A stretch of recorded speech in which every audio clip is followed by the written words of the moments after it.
Hello, good evening. Hi. Welcome to the ID Gallery, and where we're currently hosting the show For Real, For Real. So if you wonder what these yellow things are, they're part of the show. And it's great. It's a wonderful exhibition with the poet Claudia Rankine and the Racial Imaginary Institute. So make sure you come back at some other time. But now welcome, more importantly, to the event with Constance Debré. I think the title is like On Literary Aesthetics, right? Do I remember correctly? And the event is part of Constance's guest professorship at the FU, the S.Fischer Gastprofessurship, which is a joint project of Holzbrink, the FU, the Freie Universität, S.Fischer, and the DID Artist in Berlin program. So currently, Constance is, as some of you may know, teaching a seminar at FU called Writing Against. I'm sure some of the participants are also here in the audience, so welcome. I think you just came from teaching a seminar today, so yeah, we're excited that Constance is here and will be in conversation with our friend and frequent collaborator Miriam Schellbach, who's a literature critic and an editor and moderator, currently based in Frankfurt am Main. And yeah, the two of them will talk for like 50 minutes, and after that you will have the opportunity to ask questions, so be prepared. I was asked to point to the book table provided by the bookstore Otradek. You can buy Constance books here, and you can also get a drink afterwards at the bar. Enjoy the evening and give Constance and Miriam a warm welcome. Constance Debré, Miriam Schellbach.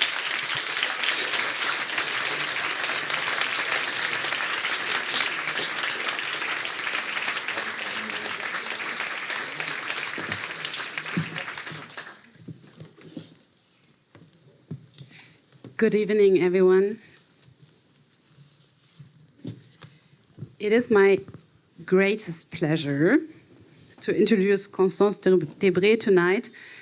I have to read that because I'm so happy to meet you that I'm quite nervous. Constance is a bold and uncompromising voice, as you know. This is why I guess you're here. In contemporary literature, Constance is an acclaimed novelist whose works were originally published in France by Éditions Flammarion. I brought all of the books here, so you can have a look at them, but you should also buy them, and Constance is going to sign all of them afterwards. I hope that's all right. I will. I hope you brought a lot of time. So they were originally published in France by Éditions Flammarion and then have been translated to several languages. Playboy was published in France in 2018 as the first of 3 novels. She has written in the first person, shortly afterwards followed by the novels Love Me Tender and Name. All 3 of them are loosely featuring the same narrator, exploring themes like love and separation, sex and physical estrangement, attachment, and family. 2 of the novels, Playboy and Love Me Tender, were translated into German by Max Henninger, I guess, by Mattes and Seitz. So I also brought those novels here, you can see them, and also buy them.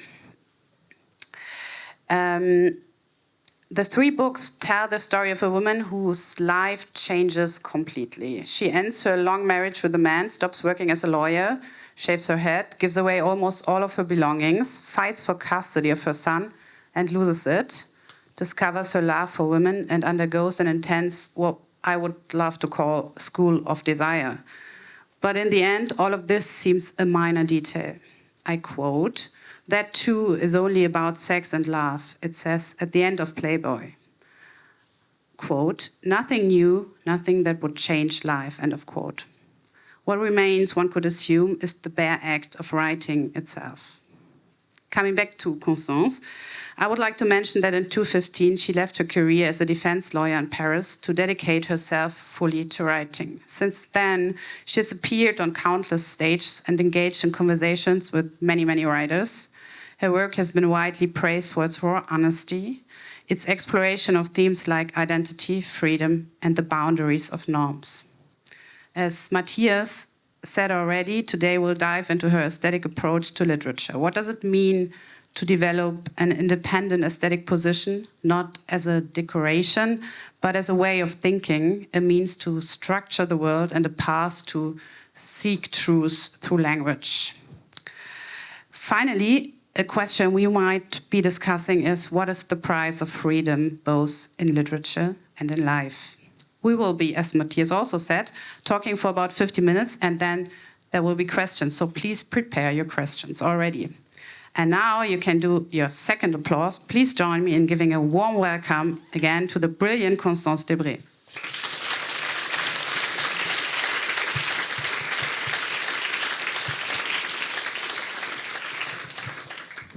Can I add something? Of course. No, that I have written a fourth novel since, Name or Non,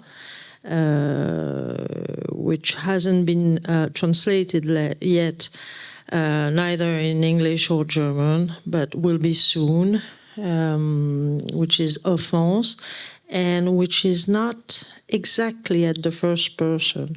But maybe to me this book, which is not at the first person and which does not use personal stuff in the same way, at least, is probably the most personal. But, well, just a little Yeah. addition. Yeah, that's a nice way to put it. I think I listened to a conversation online you had with the great writer Eileen Miles, and you were talking about that very question, like what does it mean to use a first-person narrator? How even risky is it that people might confuse things? Yeah, well, you know, risk is the thrill of it. I remember the French writer called Michel Léris, who, I don't know if you, probably some of you remember him, and he wrote, at the first person, it was like a century ago, but whatever. And he in a forenote of one of his book, he wrote this very famous thing called The Autobiographer as a Torero, talking about risk. And I think I don't consider my work as autobiographical. We'll talk about that probably, but yes, I think taking risk is part of what I like in literature, and especially using the first person, which is, of course, immediately, you know, grabbing the readers. For that reason, because it's very direct. It's the first person is the person we can relate to, because we are constantly in our own first person, and also because of the ambiguity, of course, of it.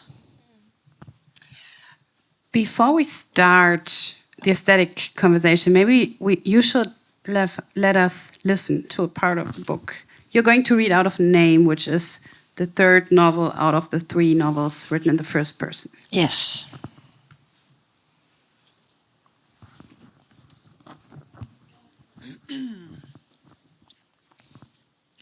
I said that I didn't care about everything else, but that's not true.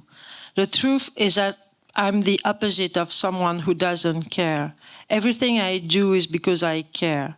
When I leave a woman, it's because I don't love her, and because we don't have the right to lie about love. If I'm no longer a lawyer, it's because I had something more important to do, namely writing my books. The point of my books is to explain what's happening. It's not to tell the story of my life. It's to explain what's happening and how we should live. My books are something I do against the miserable life, that's all. The miserable life I saw, that I see all around me. It seems important to say that to people. that we speak of that miserable life. It seems important to question that life, to really have at it, rather than defend the poor, who in any case are just going to go to prison, because that's how things are, because justice is the result of 1,000 consequences, and it's pointless to try to deal with the consequences of consequences. It's better to accept the root causes. So seeing as how I'm not trying to start a revolution, I'm writing books. But I want to be read correctly. I don't want to be told to be nice, to make as if I were a nice girl, polite, to be told that I have to pay attention to what I say, that I shouldn't give people the impression that I'm spitting in their faces when that's exactly what people need, to have their faces spat at, to have someone explain to them that enough is enough, life is miserable, that this miserable life is killing them, because the miserable life is killing everyone. People aren't serious. They're not serious about their bodies. They're not serious about their work. They're not serious about their desires. They're not serious about love. They're not serious about what they think. They're not serious about themselves. They don't see things through, right through to the end. They only go halfway. It's not easy to see things through. You have to be serious. You have to try. Now I have chosen. I've been choosing for years and everything has become very simple. Even when it's not going well, who cares about happiness? Happiness doesn't exist. There's a superior ideal. It's moral and it's practical. What counts is to have chosen it. What counts is the decision. After that, everything is simple. That's the way I do things now. But you, what do you want? What do you choose? What kind of life? What camp? Which camp?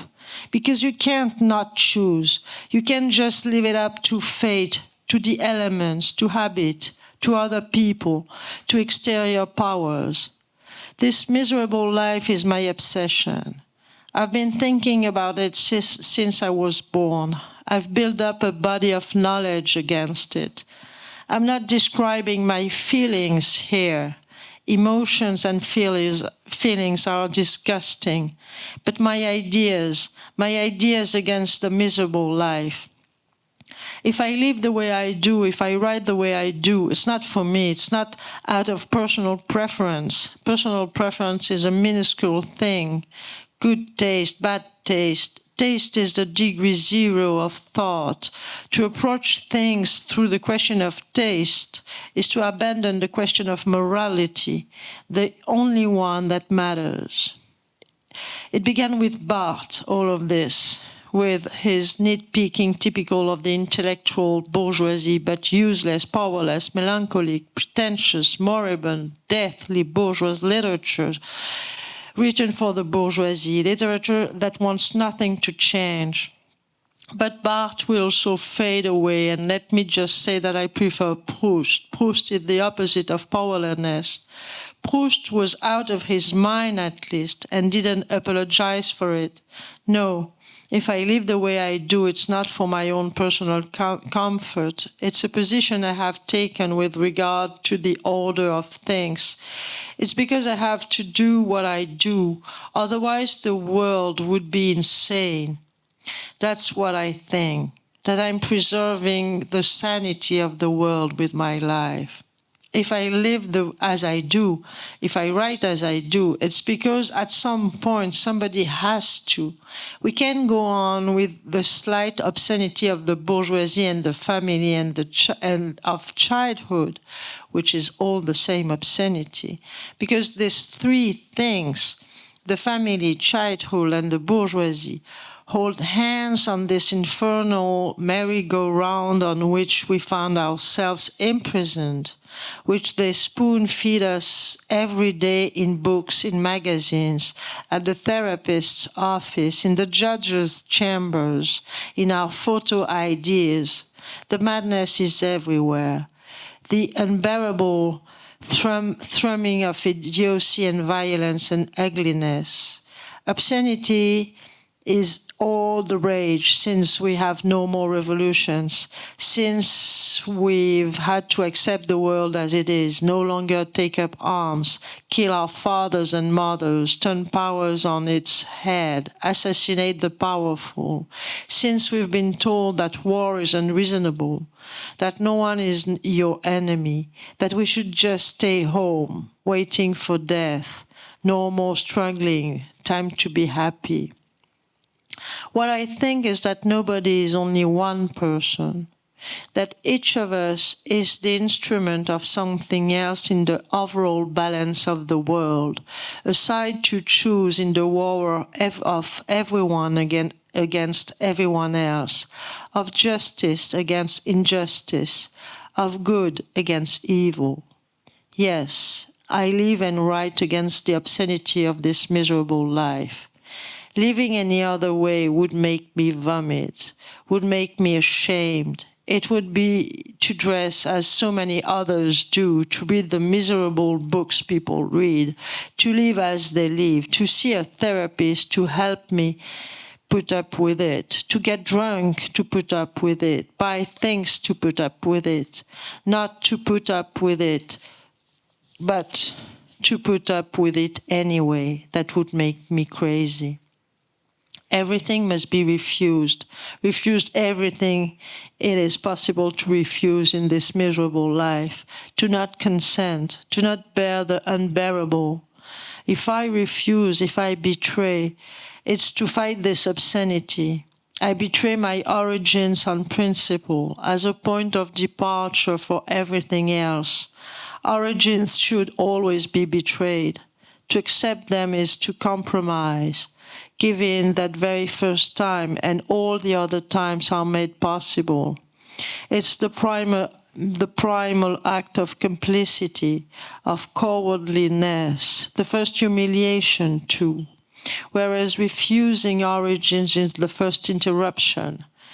It then becomes possible to go on refusing. We have to learn to refuse, to betray everything we are asked to accept about this obscene world, which I betray as I have done 1,000 times, as I would do again.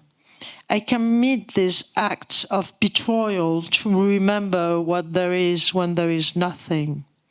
I betray my origins to prove that the world is founded on a lie, that everything has to be reinvented, but that before that, it all has to be destroyed. If we want to be able to look at ourselves in the mirror before we die, everything has to be rinsed with acid, gasoline, and fire. To have done that.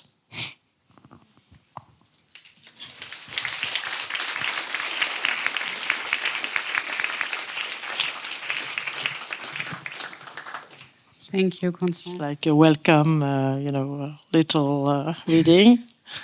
Warming Chill. up.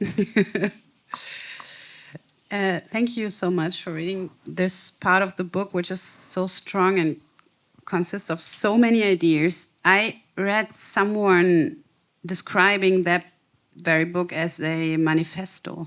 Actually, do you like the word? I don't mind about the world, but I don't think it's manifesto at all. It's literature, so it's much more moving, and it's about. No, it's not. It's not something. I'm not writing essays. I don't. It happens, so that it's supposed to happen at another level. It's not first degree. It's not literal. Literature is, to me, is exactly what is not literal.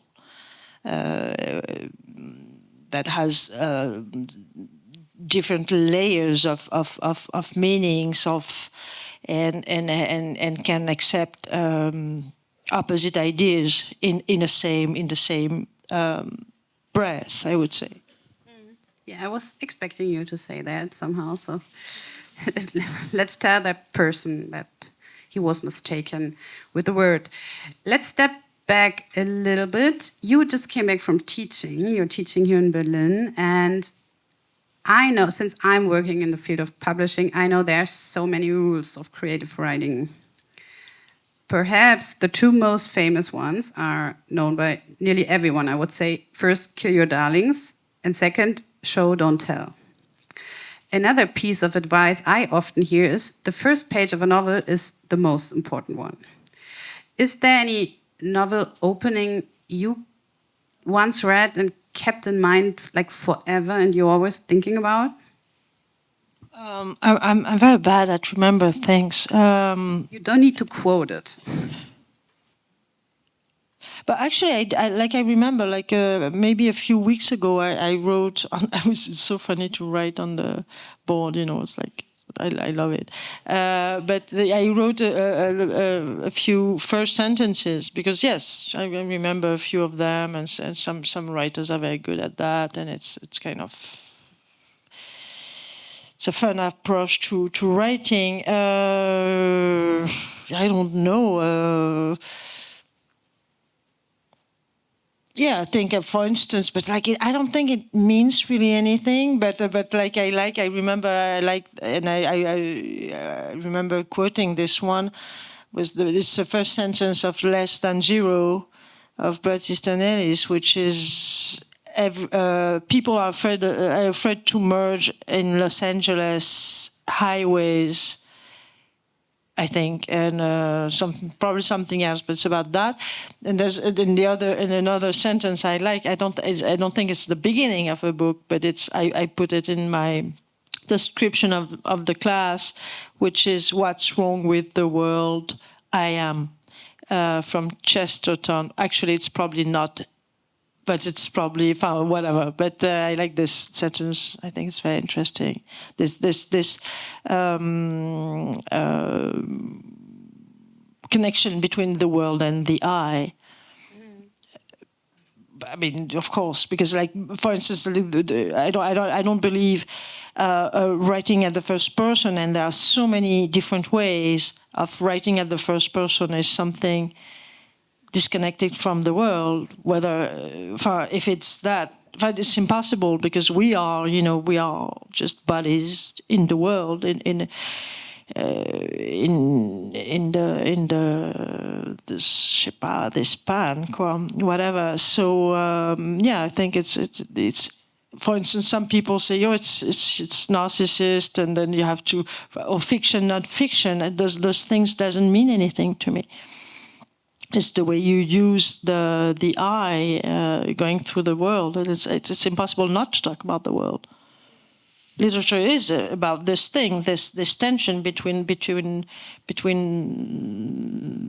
one and the world, which means others and the society and whatever. I'm becoming too general, which is always very boring. So ask me a question. It's not. It's not boring at all. Yeah, it also causes a problem when one thinks the I has a clear idea of a certain way of identification. But I would say the I opens a field of many eyes. Like you standing in a kind of French tradition, and there's that quote of Rimbaud saying, the I is many, many, many people. Well, the first thing is it's a character. It's impossible. It's like the way I'm maybe for some other writers it's different, but it's a total character. First, I'm not even interested in my father. I have to deal with myself like everyone, but voila. And I don't even believe in the self. So. Yeah. There you go, and then yes, of course, it's a character. You propose to the readers, but I try. Of course, I made it. It's a bit different from in those three books. It's kind of the same, but not exactly. But whatever, and. Yes, of course. This character in those books is made out of me. I mean, very clearly. But it's a character. Everything is edited. Everything is. But saying it's a character doesn't mean it's true. Again, like fiction is the best way so far. That's why I love literature. That's why I've chosen to do this thing. Is because fiction is the way to grab the truth. That's why we read books.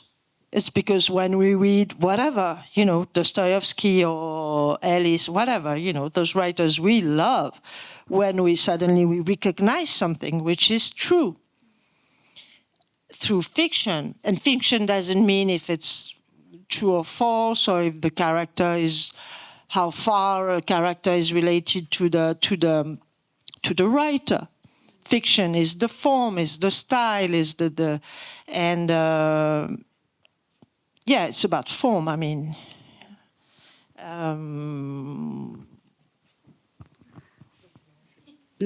you know a lot. No, it's. What was the question?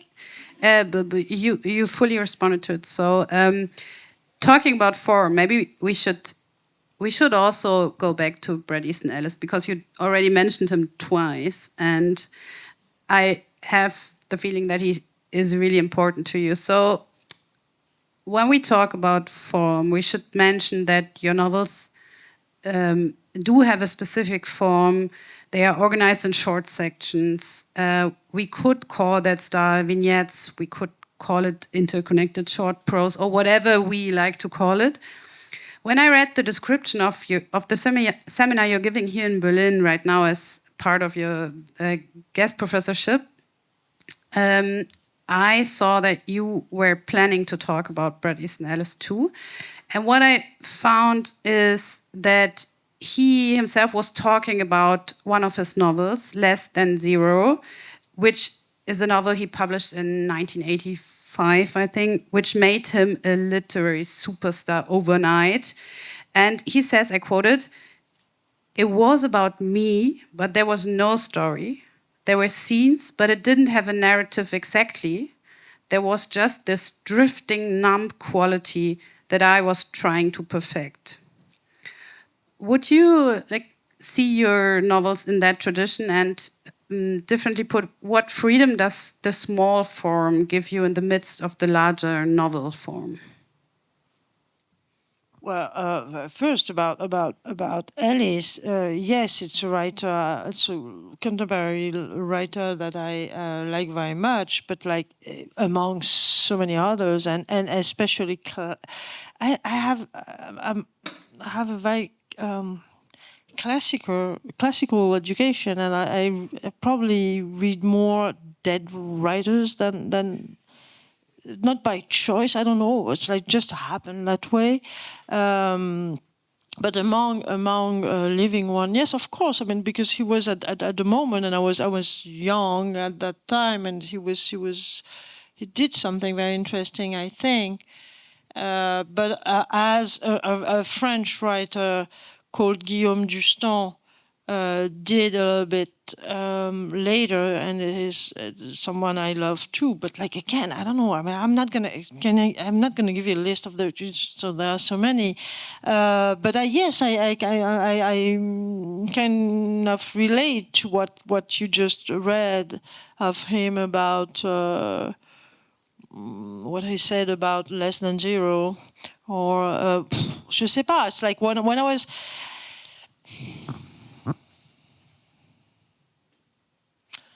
When I was thinking about Playboy, I was thinking about writing. Of course, then you take decisions, or you're thinking about how you're gonna write, and then using what material. But the first question is how, and I wanted something very simple. I want the first layer. I wanted, at least for Playboy, and still a bit for Love Me Tender, and then less for Norm, or whatever. Something, the first layer of my writing to be extremely simple in the style and in the story. And it came probably from many things, you never know exactly what, but that kind of books, that's kind of minimalism, let's say, and also from my I could say taste for 17th century French writers, but it's going to be a little bit too much. But also from my experience as a lawyer, in two dimensions. The first thing is like law itself. Law in general, but especially French law, has a very specific style. Very short sentence, very precise words. Obviously, because a word in law is not only a word, it's a rule. So if you say that rule, it's going to be this rule. If you say that other rule, it's going to be another rule. So you have to be extremely precise and careful about the way you choose the words. And before that, you have to be extremely precise in describing the facts. And then you have the words associated to the facts, and then you have the rules. So it's the whole legal mind or legal exercise is all about that. And it's something I've been practicing for years and that I always loved. And second, I've been a criminal lawyer. I did some other things in law, but like 4 years I've been a criminal lawyer. And being a criminal lawyer was a very interesting experience about language. It's not drafting contracts. It's not drafting pleadings. I mean, being a lawyer basically is working with language. So to me, what I do today is not very different. I don't see, like people say, oh, you changed your life. Yeah, what? I mean, because I'm a writer, I used to be a lawyer, because I'm dating a woman after having, I don't think so. I don't see my life this way, but whatever. And so, yeah, being a criminal lawyer is using language in a very efficient way. I mean, to be a good lawyer, you have to be efficient. And it's very clear. You stand up when you have to plead, and you have sometimes 10 minutes, or sometimes it can be like 30 minutes, 40 minutes, to make the judges or the juries change their mind. And the result you're looking for is not them to think that you are educated, smart, funny, whatever. It's to make them free your client or give him the best sentence we can hope of, or whatever. So it's very practical. And to do that, which is like a very sophisticated, something really hard, to make people change their mind in a very short period of time. But it's very exciting, but it's not for your pleasure or your ego. It's just you have to have a result, and it's about something serious. So you have to be efficient and you have to be smart. But to be smart, you have to be very simple and very direct. People are tired. They don't want to hear you. The judges usually hate lawyers, So that's yeah, okay, go. And so you have to grab them. And I was like, oh, this is great. This is exactly how I want to write. I think we need that kind of writing. We need to be grabbed. It's because, yes, of course, literature can be so boring, and it can be something to show how sophisticated you are or whatever. It's good, but I wanted to use language. I wanted to use literature this way, to grab people, and then through a story and with the eye, which is so powerful. Again, there's this immediate power of the first person, and then the way I was using it, taking them, grabbing them, keeping them with me, and to go through different kind of feelings and making them sometimes dislike the narrator, whatever, going through ideas. That was what I was probably what I had in mind at that time. There's a really nice quote I took out of Playboy concerning that matter. I quoted, "I defend my client. I take my time pleading the case. I go up to the witness stand. The judges listen to me. I get even closer. It's not pleading. It's telling them what they want to hear. When I read that, I had that thought about whether aren't you trying to do the exact opposite? Yeah, I Writing? think. Yeah, but Aren't I mean, you try- in pleading too. In pleading, it's. But I think it's not that different because if you're insulting people all the time, it doesn't work. I mean, you can't. So say, yeah, okay, yeah, thank you very much, and you close the door. So whether in pleading you want to keep the judge with you, but not too much with you. If you just like, oh yes, you're wonderful, or yes, you're great, then you don't get anything. But I think it's the same, and it's for this in this passage I just read. There are moments where I'm kind of aggressive with the readers as well. But yes, I think I can allow myself to do so because. First, because it's unusual, it's like, and it creates something, creates like a feeling. Say, what? I mean, but sometimes I like it as a reader when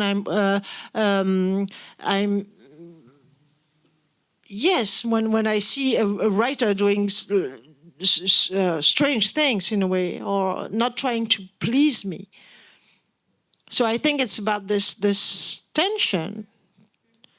But you can't be too. It's about this risk also. It's like I think it's. I like taking risks because I think risk is beautiful.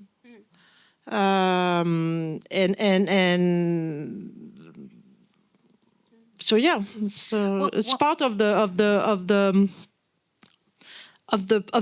the game, to take risks. Especially, sorry, because I'm like, I'm going back to the first question in some ways, but also it's like especially when you're using the first person and there's this ambiguity. So I mean, you have to take risks when you're using the first person. I mean, if you don't do that, it's really boring and tacky, I think. We can take that comparison maybe even a little further. We're talking about risk, and I was wondering, in court, the judges, the lawyers, no one can easily leave the room. They have to sit there, listen to you, right? What would be the risk in writing? Are you afraid that readers put your books aside, like they feel bored or they feel angry about what you wrote? Of course, it's actually, you're right. It's really close because it's like as a lawyer or a writer, you have you have an absolute right, which doesn't exist in life. You are allowed to talk or to write as long as you want, without any interruption. Which is insane, because it doesn't happen in life. You begin to talk, say, yeah, whatever. And it's a conversation, whatever. But no, when you're pleading, you stand up, and until you seated, you can talk and talk and talk. Same in a book. But yes, the risk is at some point, people are just leaving the room, not the judges, but they will, sometimes they can sleep. It happens. It never happened to me, but yes, of course, the whole thing is maintaining this tension. And yes, of course, when you're writing, you're thinking about this thing. Yeah. Do you like to read yourself? Like, do you? Am I a reader? Like, what do you mean? No. Do you like? I was listening to a podcast where you said that you fear that people are using Instagram or stuff while reading a lot. They're putting aside the book because they don't have the right concentration for it right now. What is your reading strategy? Do you focus a lot? When I read myself? When you read books, other books. I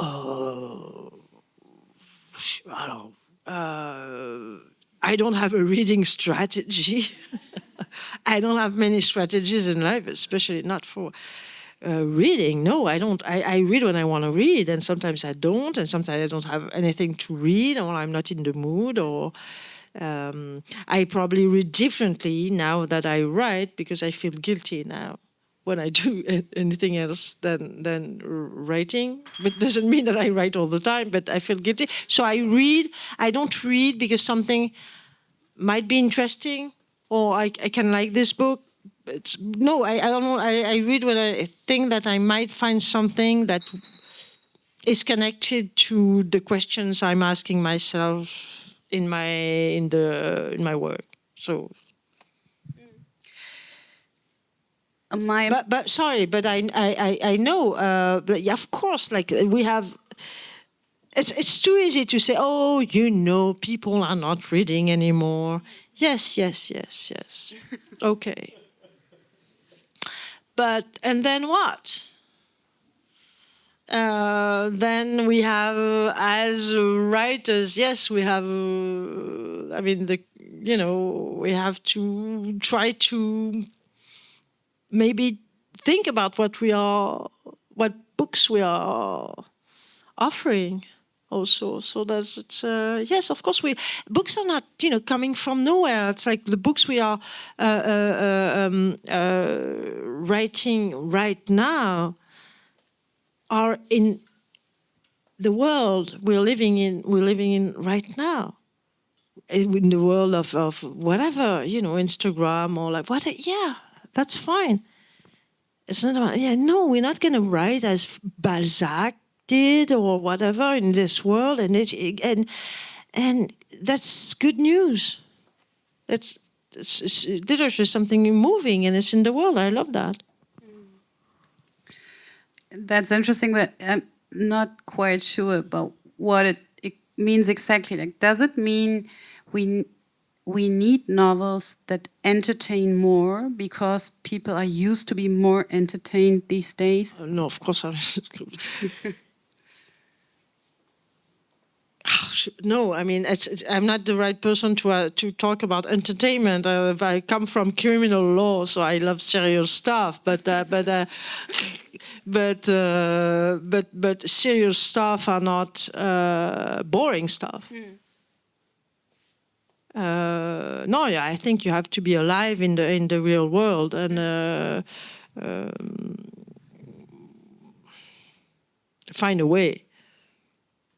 Again, it's like this thing is on Earth. It's like among people, among bodies.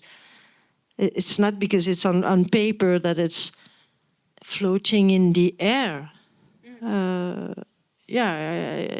believe in this, in something really real, and that ideas and real stuff and I think it's all about the human condition. That's all that. But the human condition is something that is happening right now, not in Kant only.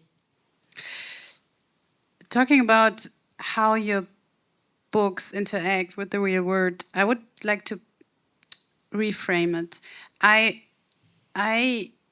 heard someone, I don't remember who was one of my friends who read your books. All of them read your books, and someone said those books remind me of Chris Kraus' novel I Love Dick, and I was reading an interview with her recently, reading that I Love Dick was also meant as an intervention into what is going on in this world right now.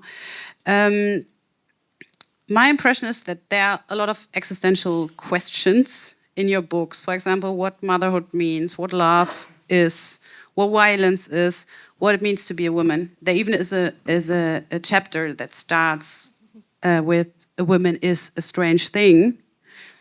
At the same time, you don't really answer those questions, but they are rather like put up for discussion, I would say. So do you think, or do you set out for intervention, for transgression?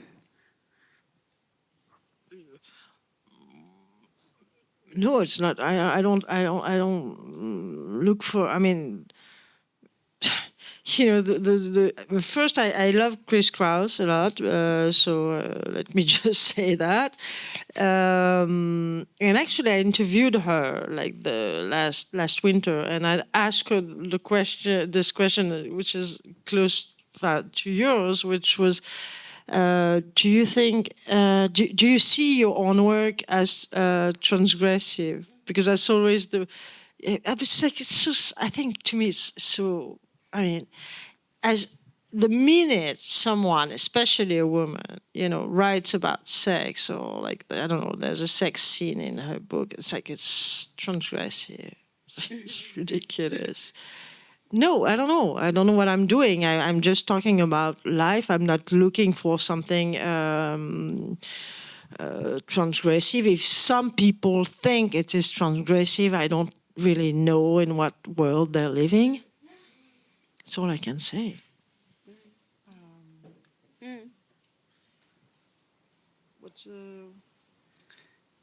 What the question was? Yeah. No, but you answered. So, but you mentioned something else. You mentioned sex.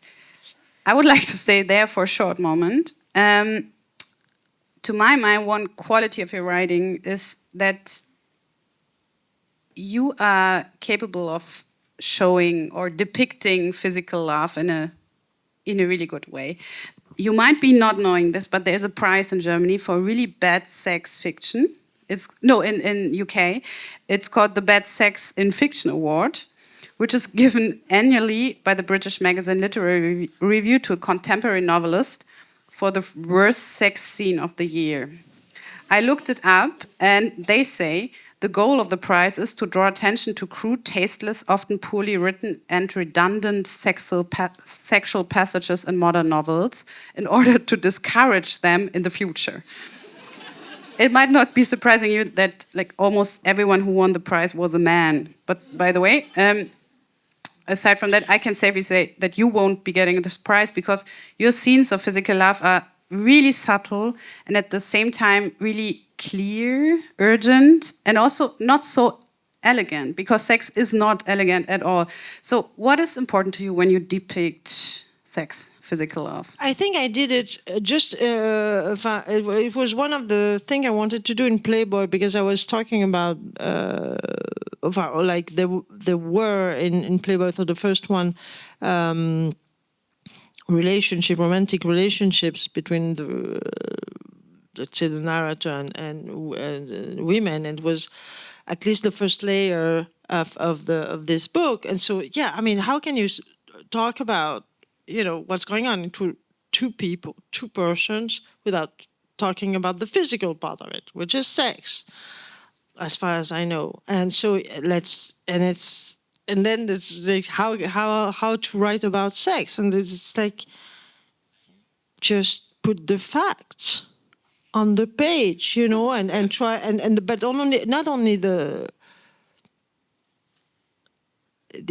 gestures, where every part of the bodies go, and it's not about that much, but the way. Of course, when you write, you try to remember one or two things, and I'm not very good at remembering what's going on after the fact, like in this area of activity, of human activity.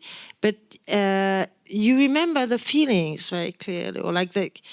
So I was just trying to describe kind of factually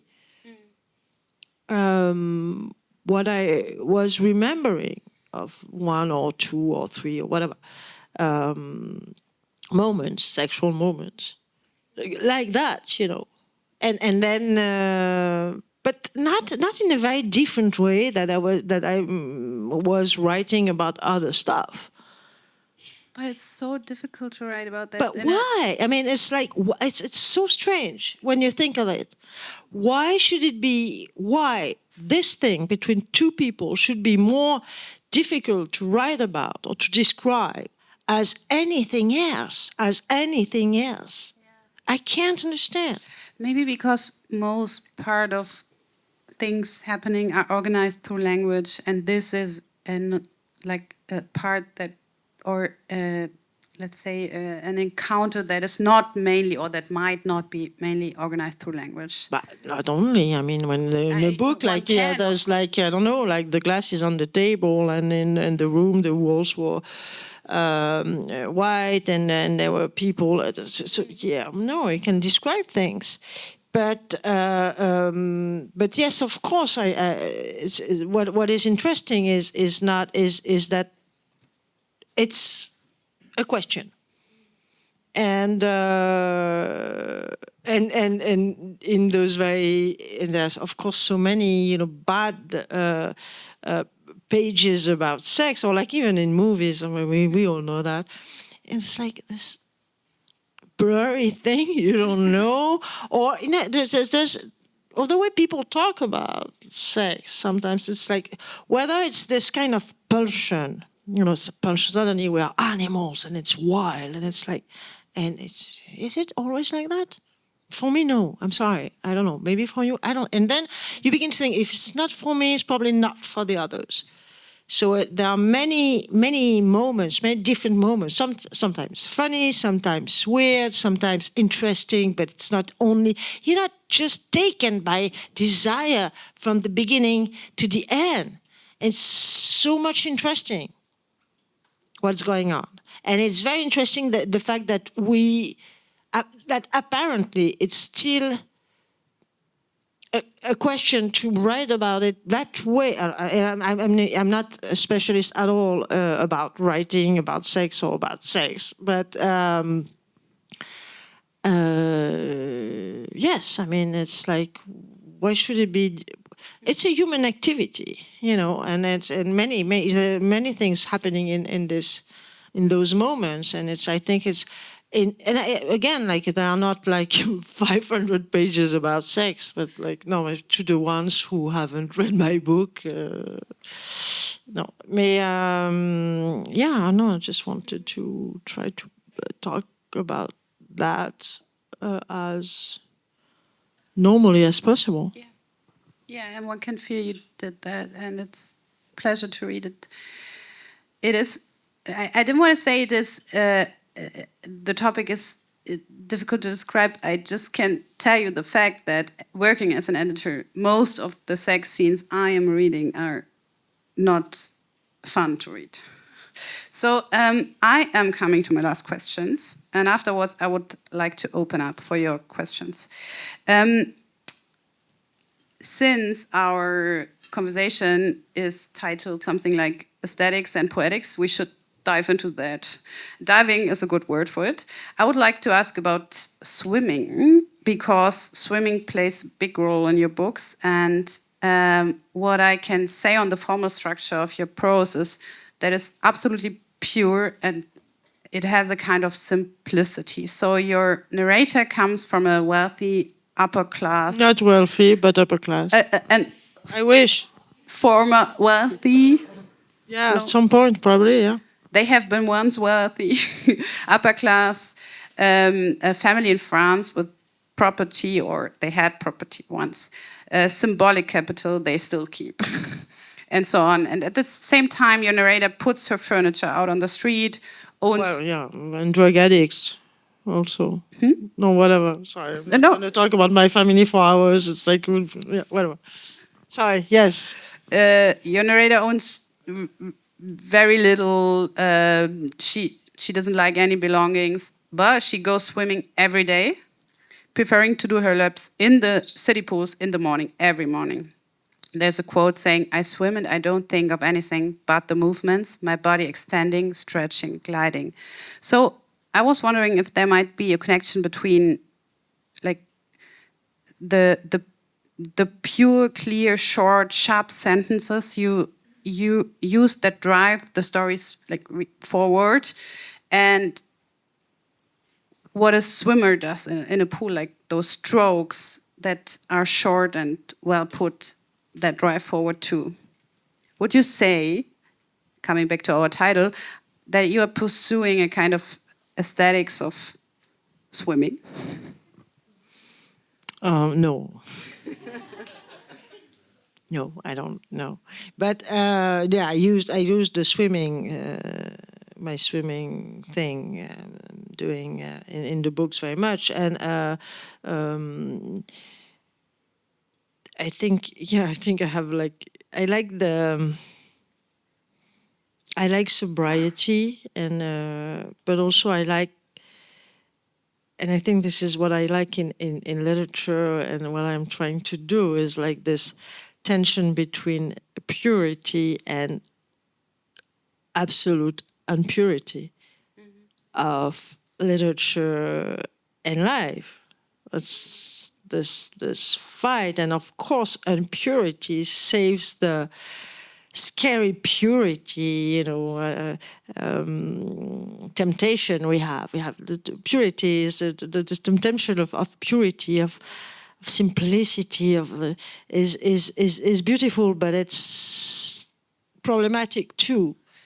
And purity is alive too. So it's about this tension between the two things. That's why, for instance, sometimes I use very short sentences, very clean, and sometimes it goes like that.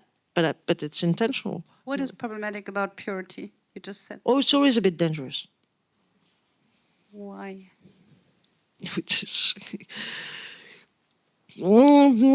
Because it's like, I mean, we all know that suddenly what is pure, what is impure. It's like it can be dangerous. Yes. Believing too much in purity or in sanctity can be a little bit dangerous. I like the possibility of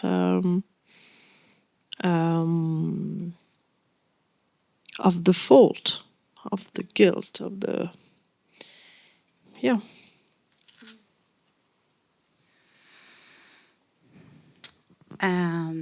I am looking to the audience, and I would see any sign. There's a question in the first row. Do you want to just say it out? No, there's a microphone.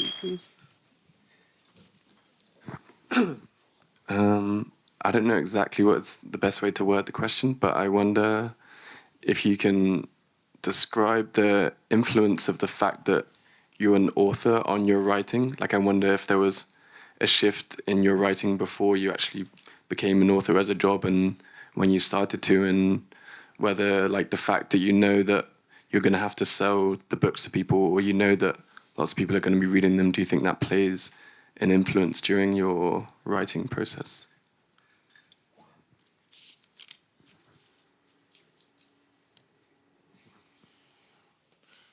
Well, I think the writing, the more I go into this thing, this job, it became a job, strange, but not totally. But I think, yes, the writing stuff is balancing the author's thing, or like, this thing I am tonight, for instance, like on stage talking about my own work, which is kind of ridiculous and embarrassing. It is, really, and dirty, but also thank you for being here. What can I say? Of course. And I'm trying to do it honestly and seriously, but also I feel, and I'm gonna feel a little bit like dirty after that. I know. Yes, the writing. I think it was not the case before, of course, because there was no public persona or whatever. But now it's, when I'm writing, I'm trying to not writing against this thing, but really to it's saving me. The writing is saving me from this weird thing, I think, in a way. Not selling books. It's not what I'm doing, I think.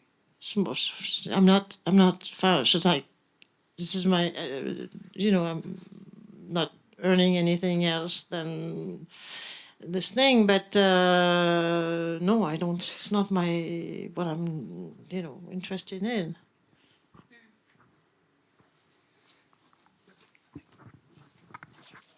There's someone right here.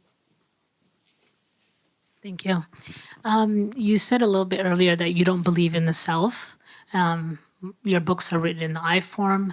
Do you use literature as a way to investigate the self or look through the self that you don't believe in your life? No, not at all. No, again, I'm trying. I'm just trying to out of me, or at least when I'm using the first person, making a character that can explore. Of course, like with what with the facts that are mine, that I have made my life, and with my knowledge and questions and about human life. I'm trying to I don't know what probably different things, but it's like about it's more it's there's a part of a performance also in the way I write, I think. But asking questions, saying things about what I think, or what's wrong with the world.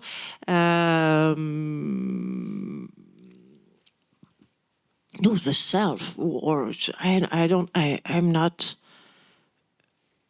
Well, again, it's really not my problem or question at all. What I believe is like we are,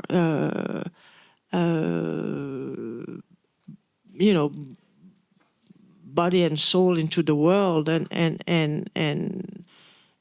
we have to go through events and try to make a. I'm more interested in behaviors than in some kind of truth that would be behind our behaviors. And to me, it's not a question. I don't really need to. I don't feel the need, and I don't think I write about that. But some others do, with great talent and whatever. But it's not what I'm really interested in. Thank you for the great question. There are, maybe we go to the back. There are two in the back, and then we'll be with you in the front, and that might be the last question. Bonsoir. I would like to know if art is more about asking questions than giving answers. What are the question marks that you would like to seed in the head of the audience?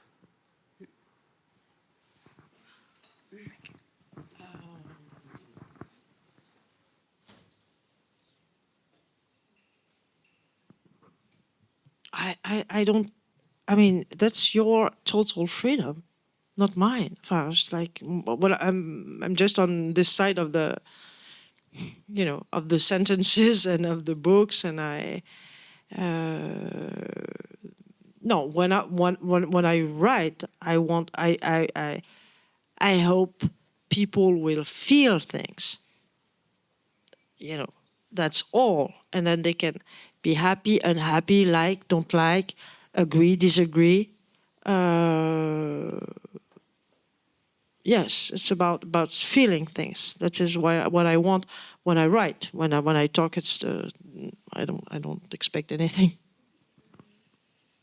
But when you read out of name, there was a kind of I wouldn't say question marks, but there was a sentence saying, you have to be serious, you have to try. So you are giving some advice to the reader. I mean, yes, again, it's a book that are moments. It's about, I don't think it's about the readers. It's just about, people in general, yeah.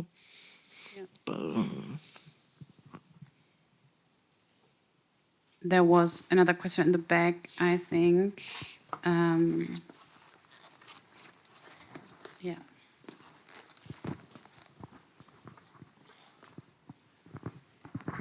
Hi, so I only read Playboy, which I feel like it's a lot about like the relationship between like love and desire that then turns into something like contempt or hate, and it feels like a very like immoral character in that sense, like how the protagonist feels about the women that she is seeing.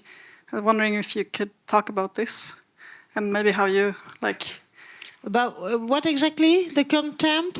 Yeah, like so in the relationships to this The beginning, the first relationship. Yes. Yeah, like love and desire then turns into which no, but contempt or hate or like being very very negative emotions. About what? About to the lover or about the relationship? Exactly, to the lovers. Yeah, no, I wanted to describe, well, in this very particular thing.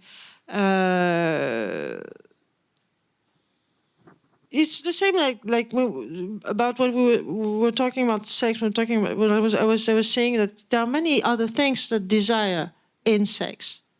There can be. You can have desire. You can have pleasure.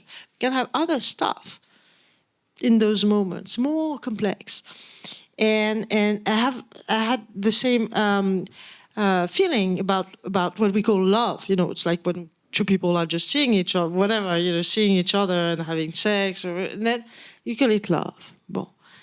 But when you open this thing, there are many things.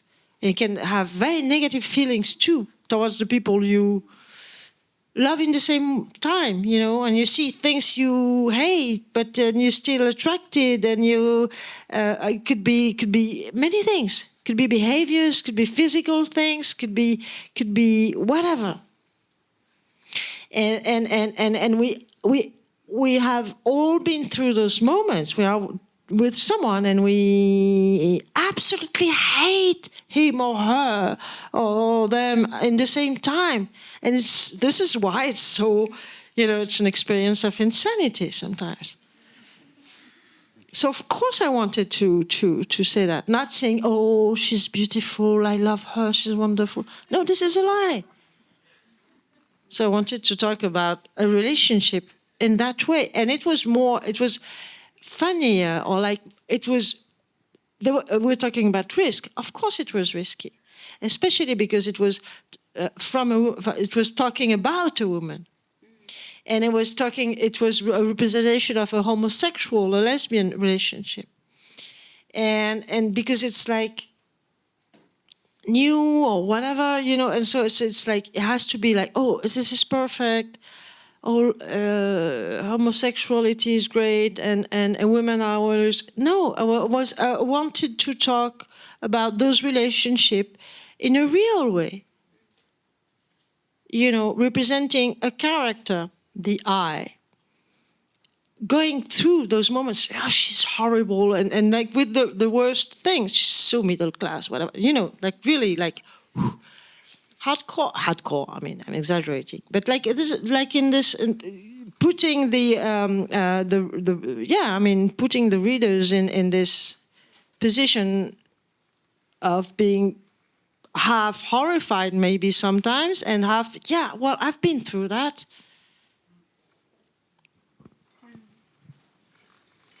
Thank you for the great question. And there will be the last question right here in front. Yeah, you said that. Hello? Okay. That your work as a lawyer gave you a clear vision for your language, how you want to write, like precise and about truth. And I wonder now, after like 4 books, has this changed or evolved? Is there maybe new things come to you where you think, this is how I want to write, or there, you know? Thank you. Yes, I think each book is maybe not very different, but like is different. I think the what I had in mind, whether in terms of the story I was using or the material I was using, but also the style has changed both intentionally and not between each book. And it was, I don't think I'm doing the same book again and again. For instance, like Playboy is really very factual, very simple, and then I open the possibility of long monologues more and more.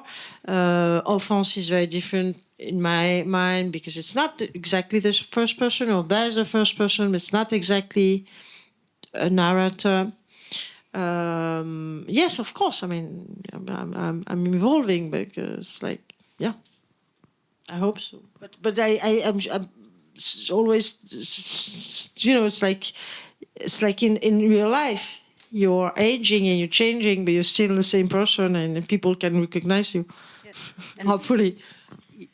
Yeah, and so far. And I can see this, but I wondered, what are the future visions? Do you already have something you're working on? Yeah, I'm working on something. I'm just. You're not talking about it right now? No. Well, we're definitely waiting to read it soon. We're looking forward to read it. Thank you so much, Constance, for this really deep and insightful conversation about the aesthetics, to bring the title back, of your writing. And I would like to remind you of the book table, which is in the other room, and Constance is going to sign the books you are buying. I would like to encourage everyone in the room to read the books if you haven't already done so. Thanks to the audience for your attention a lot, and thank you for the invitation. Thanks you for coming here, Constance. I think this would be the moment for the last applause. Thank you so much. Thank you very much.